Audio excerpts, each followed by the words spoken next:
যত দিন যাবে তত সময়ের পরিমাণ কমতে থাকবে, সময়ের ভ্যালু তত বাড়তে থাকবে। এইচএসসি ছোট ভাই বোনেরা, কি অবস্থা? রেজাল্ট খারাপ হয়েছে, মন খারাপের কোনো দরকার নাই। টোটাল 19,000 স্টুডেন্ট জিপিএ 5 পাওয়া সত্ত্বেও কিন্তু কোনো পাবলিক বিশ্ববিদ্যালয়ে চান্স পাবে না, কারণ এত পরিমাণ আসনই নেই বাংলাদেশে। এই পর্যন্ত পাবলিক বিশ্ববিদ্যালয়ে যারা ভর্তি হয়েছে তারা প্রত্যেকে যে জিপিএ 5 প্রাপ্ত এমনটাও না। এর ভিতর কিন্তু 4 পয়েন্টের ঘরে রেজাল্ট অনেকের আছে, এমন অনেকে আছে যারা শুধুমাত্র আবেদন করতে পারছে কিন্তু পরবর্তীতে সেই এক্সাম দিয়ে একদম ফাটায় ফেলছে। তাই তোমাদের যারা আসলে রেজাল্ট খারাপ হয়েছে এইটা নিয়ে ভাবার কোনো দরকারই নেই। আমি এটা মনে করি, তোমার যদি কোনো বিশ্ববিদ্যালয়ে আবেদন করার মতো যোগ্যতা থাকে, তোমার সেখানে পরীক্ষা দিয়ে পাস করে ভর্তি হওয়ার মতো অ্যাবিলিটি আছে। তো এইচএসসি রেজাল্ট পরবর্তী তোমরা আসলে প্রিপারেশনটা নেবে কিভাবে, এই জন্য আসলে আজকের এই ভিডিও। মেডিকেলে সামান্য জিপিএ এর কারণে যে পরিমাণ স্কোর কাটা যায়, অনেক পাবলিক বিশ্ববিদ্যালয়ে কিন্তু সেরকম কাটা যায় না, খুবই অল্প পরিমাণ মার্ক কাটা যায়, যেটা তুমি চাইলে ইজিলি পরীক্ষা দিয়ে রিকভার করা সম্ভব। তোমরা জানো কিনা, কৃষি কোর্সে টোটাল 150 মার্কে তোমার নাম্বার হিসাব করা হয় 50 মার্ক থেকে জিপিএর উপর। আমার এক্সাম বেসের এমন অনেক স্টুডেন্ট আছে যারা এই 50-এর ভিতরে স্কোর পাইছে মাত্র 36, 37, কিন্তু তারপরও কিন্তু তারা বাংলাদেশের টপ কৃষি ইউনিভার্সিটি শেরে বাংলা কৃষি বিশ্ববিদ্যালয়ে কিন্তু পড়াশোনা করতেছে, স্টিল সে এখন স্টুডেন্ট। এটা কিভাবে সম্ভব হয়েছে? সে কিন্তু এমসিকিউ 100 মার্কের পরীক্ষা 83 পাইছে, একদম টপ লেভেলের স্কোর। এরকম আরো অনেক উদাহরণ আছে, এটা আমার এক্সাম বেস থেকে হয়ে আসছে। তাই তোমাদের যাদের আসলে জিপিএ কম আছে তাদের আসলে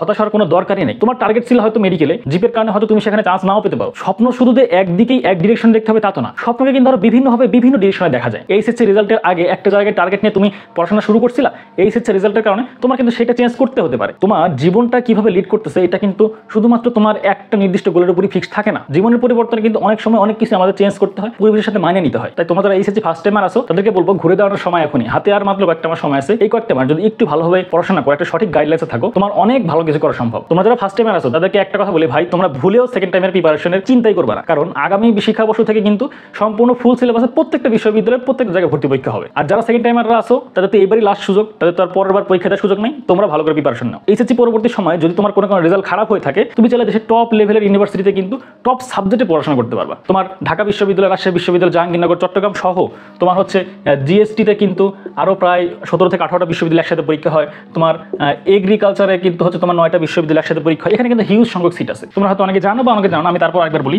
যে গতবারের সার্কুলার অনুসারে এইচএসসিতে তোমার ন্যূনতম 4 পয়েন্ট থাকতে হবে, এইচএসসিতে তোমার ন্যূনতম হচ্ছে 4 পয়েন্ট থাকতে হবে, আর এই দুইটা যোগ করে তোমার হচ্ছে ন্যূনতম 8.5 থাকলে তুমি হচ্ছে আবেদন করতে পারবা।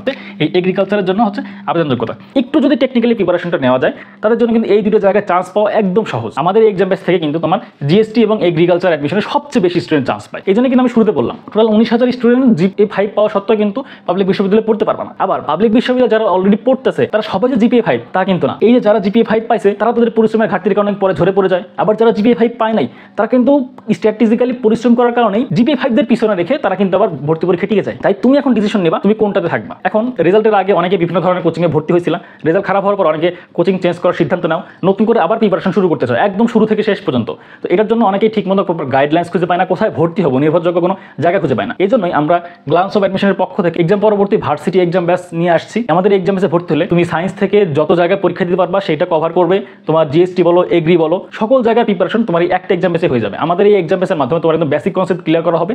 আমাদের এটা অধ্যায় ভিত্তিক এক্সাম ব্যাচ, তোমাকে একদম অধ্যায়ের বস বানানো হবে এবং পরীক্ষা শেষের পর তোমাকে ডিটেলস ব্যাখ্যা সহ সলভ শিট দেওয়া হবে। কোনো কারণে তোমার এক্সাম মিস হয়ে গেলে তুমি ব্যাকআপ এক্সাম দিতে পারবা। এবং আমাদের এই এক্সাম ব্যাচে থাকতেছে তোমার 6 স্টেপ ম্যাসিভ প্রিপারেশন। তোমার জন্য আমরা অধ্যায় ভিত্তিক এক্সামের ব্যবস্থা করছি, রিভিউ এক্সামের ব্যবস্থা করছি, সাবজেক্ট ফাইনাল এক্সামের ব্যবস্থা করছি, পেপার ফাইনাল এক্সামের ব্যবস্থা করছি, মডেল টেস্টের ব্যবস্থা করছি এবং কম্বাইন এক্সামেরও আমরা ব্যবস্থা করছি। তুমি ভর্তি পরীক্ষার আগেই যদি তুমি 6টা বার রিভিশন দিতে পারো তোমার বইগুলো, আমার মনে হয় না তোমার প্রিপারেশনের কোনো রকম কোনো ঘাটতি থাকবে। এবং আমাদের এই একটা এক্সাম ব্যাচে ভর্তি হলে তোমার যতদিন পর্যন্ত এগ্রি এবং জিএসটি এক্সাম শেষ না হচ্ছে ততদিন পর্যন্ত আমাদের এক্সাম চলতেই থাকবে। আমাদের এক্সামের প্রত্যেকটা প্রশ্ন একদম সম্পূর্ণ অ্যাডমিশন স্ট্যান্ডার্ডের। তুমি চাইলে তোমার নিজ সময় একটা অধ্যায় পড়া শেষ করার পরে আমাদের এক্সাম দিতে পারবা এবং আমাদের সম্পূর্ণ হোয়াটসঅ্যাপ গ্রুপ। তাই অ্যাডমিশনের এই ভাইটাল সময় তোমার সময় নষ্ট করার মতো কোনো অপশন আমাদের কাছে থাকবে না। তুমি আমাদের এক্সাম ব্যাচে ভর্তি হওয়ার পরে টাইমলি ডেইলি এসে পরীক্ষা দিবা এবং পরে নির্দিষ্ট টাইমে তোমার কাছে অটোমেটিক সলভ শিট চলে যাবে। এবং ভর্তি পরীক্ষার অনুরূপই আমাদের এক্সাম ব্যাচে কিন্তু সম্পূর্ণ নেগেটিভ মার্কস থাকবে। আমাদের এক্সাম ব্যাচে ভর্তি হলে তোমার এই অ্যাডমিশন টাইমে প্রিপারেশন নেওয়ার জন্য যত প্রকার সাপোর্টিং ম্যাটেরিয়ালস থাকে সব কিছু কিন্তু আমরা দিয়ে দিব। আমাদের এক্সাম ব্যাচে ভর্তি হলেই যে তুমি একদম চান্স পাবা এই গ্যারান্টি কিন্তু কেউই দিবে না। তবে আমি এটুকু ইনশিওর করতে পারি, কেউ যদি ধৈর্য ধরে আমাদের এই টোটাল গাইডলাইন্সটা ফলো করে আমাদের প্রত্যেকটা এক্সাম দেয় তারা কিন্তু অবশ্যই একটা বিশ্ববিদ্যালয়ে চান্স পাবে। এইটুকু আশা আমি করতে পারি। রিজিকের মালিক আল্লাহ তাআলা, তিনি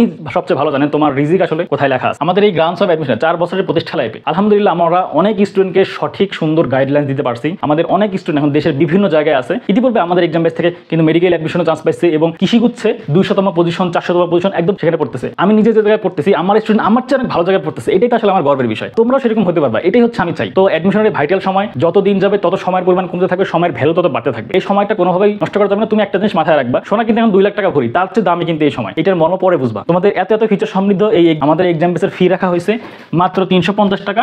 যদি তুমি 25 অক্টোবরের ভিতরে আমাদের এক্সাম বেসে ভর্তি হও, 25 অক্টোবরের পরে আমাদের এক্সাম বেসের ফি কিন্তু তোমার 510 টাকা হয়ে যাবে। আজকালকে কিন্তু যে কোনো একটা বন্ধু বান্ধবের সাথে রেস্টুরেন্টে খাইতে বসলেও কিন্তু 350 টাকা শেষ হয়ে যায়। এক প্লেট কাচ্চি খাইলে কিন্তু তোমার 350 টাকা শেষ হয়ে যায়। তুমি সেই 350 টাকা দিয়ে কাচ্চি না খেয়ে তুমি তোমার লাইফটা এই 350 টাকা দিয়ে গড়বা, এরকম একটা প্রতিশ্রুতি নাও। আমাদের এই এক্সাম বেসে তুমি ভর্তি হওয়া কিভাবে, এখানে দেখো 2টা নাম্বার আছে, এই 2টা নাম্বারে নগদ, বিকাশ, রকেট 3টা অ্যাকাউন্টে খোলা আছে। এই নাম্বারে 25 তারিখের ভিতরে 350 টাকা অথবা 25 তারিখের পরে 510 টাকা সেন্ড মানি করে আমাদের হোয়াটসঅ্যাপ করলেই আমরা তোমাদের রুটিন সহ সকল কিছু তোমাদের দিয়ে দিব। যদি কারো টাকা সমস্যা থাকে আমাদের নক করো, আমরা আমাদের সাইড থেকে তোমাদের সর্বোচ্চ হেল্প করার চেষ্টা করবো। এছাড়া যদি কোনো রকম করে জিজ্ঞাসা করার থাকে অবশ্যই পাশে মেসেজ অপশন বাটনে ক্লিক করলে আমাদের সাথে তোমরা ইজিলি যোগাযোগ করতে পারবো, তোমাদের আমি সেভাবে সাহায্য করবো ইনশাল্লাহ। তাহলে আর দেরি কেন, অবশ্যই এই অফার শেষ হওয়ার আগেই আমাদের এক্সাম বেসে দ্রুত ভর্তি হয়ে যাও। ইনশাল্লাহ তোমার সাথে আমরা একসাথে বিজয়ের হাসি হাসবো। যারা একদম পরিশ্রমী হবে এবং প্রত্যেকটা এক্সাম দিবে, কোনো ফাঁকি দিবে না, তারাই আমাদের এক্সাম বেসে ভর্তি হবে। এখন অনেকে আরেকটা প্রশ্ন করো, মেডিকেল প্রিপারেশন বা ভার্সিটি প্রিপারেশন বা ইঞ্জিনিয়ারিং প্রিপারেশন নিয়ে এই এগ্রিকালচারে চান্স পাওয়া সম্ভব কিনা। মেইন কথা হচ্ছে তুমি যে প্রিপারেশনই নাও না কেন, তোমার প্রিপারেশন যদি ভালো থাকে